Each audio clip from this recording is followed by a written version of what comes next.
Alright, so today's news story is concerning the ESA claiming that games prevention is hacking. It's not hacking, it's modification.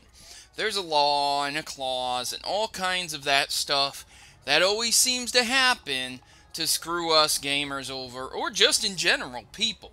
Well, the law pretty much states that if a game is out, or pretty much any sort of media, but specifically games, and they need to connect to a server to be able to be played, the game cannot be modified in any way to operate offline.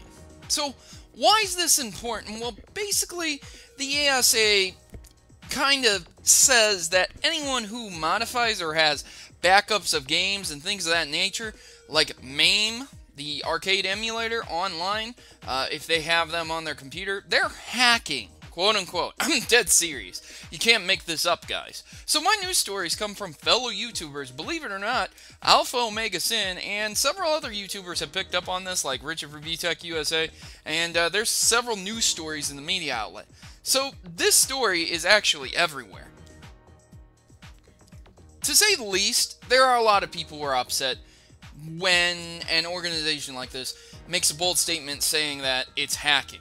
Well, in the clause, it states modification. So, as I've stated on several videos before, any lawyer worth his money would call them out on that. If you're going to make a case for hacking, then get your wording right, because a judge will more than likely understand the wording and probably dismiss the case if it's on the basis of hacking versus modifying, because those are two different terminologies. Those mean two different things. They can apply to several different things. A modifier versus a hacker. One could be hacking for good, one could be hacking for bad. One could be modifying for good, one could be modifying for bad. It's pretty generalistic. So any lawyer that knew what he was doing would probably have this case dismissed and thrown out due to the basis of kind of murky sounding words and illogical things. Let me break this down simple to you, ladies and gentlemen. The point of this is that they're making a case for companies to re-release games and spoon-feed you games that they've already created for the same profit margins. Now, before everyone gets on there, nice little soapbox. You got your soapbox? Go to a store, tell them, hey, I need a soapbox so I can go and stand on it and yell about how companies have the right and it's their intellectual property. I agree. They have the right, and it is their intellectual property. But at the end of the day, if you have a 20-year-old game that you are not planning to ever re-release because the sales figures were not above 1 million, then what does it matter if someone emulates that original game?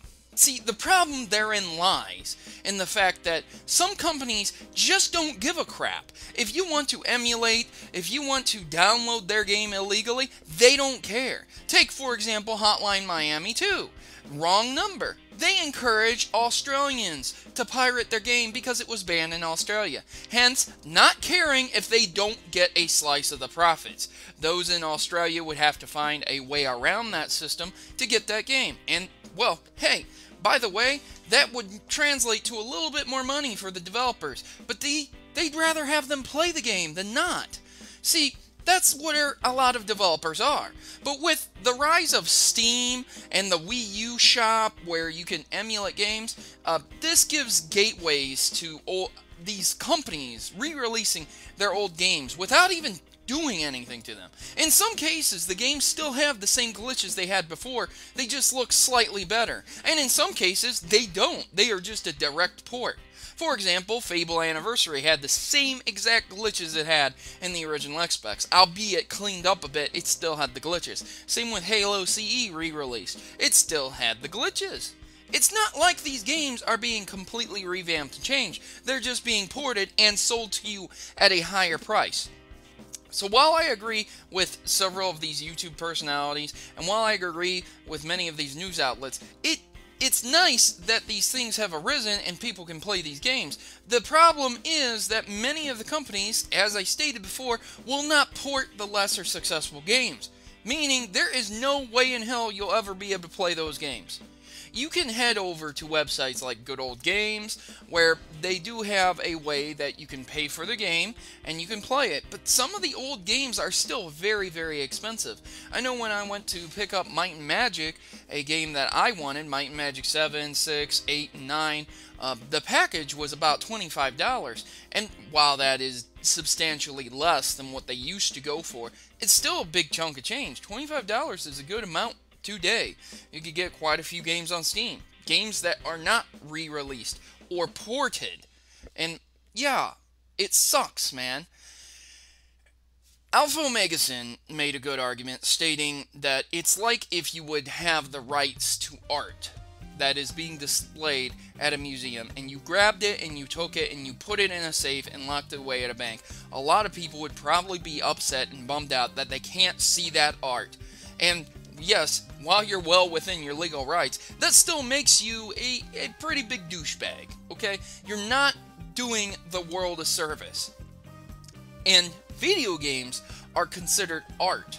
So again, if I were a lawyer, I'm not, but if I were, I would argue on the basis that art, while still retaining its artistic properties, must be shared with the world.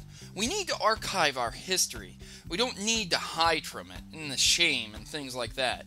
I'll be doing videos in the future, and by the time you're seeing this video, I may have done videos in the past as well, about things like Atari's failure on the video game market. Games that just were unsuccessful and why. It's not as if I'm targeting bad games specifically. We archive good and bad games. The point is that most good games get ported.